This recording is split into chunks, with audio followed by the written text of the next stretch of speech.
আজ আমি বানাবো মাংসের ঝোল। প্রথমে আদা, রসুন, পেঁয়াজ, টমেটো, ক্যাপসিকাম কেটে নিলাম। এরপর আলু কেটে ধুয়ে ভেজে নিলাম। তারপর আদা, রসুন, পেঁয়াজ সবকিছু ভাজতে ভাজতে মাংস ধুয়ে নিলাম। মাংস এবার কড়াতে দিয়ে দিলাম। পরিমাণ মতো মশলা দিলাম।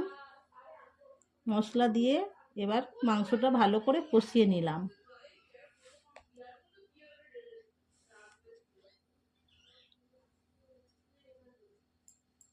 কিছুক্ষণ পর পরিমাণ মতো জল দিলাম, তারপর ফুটিয়ে নামিয়ে নিলাম।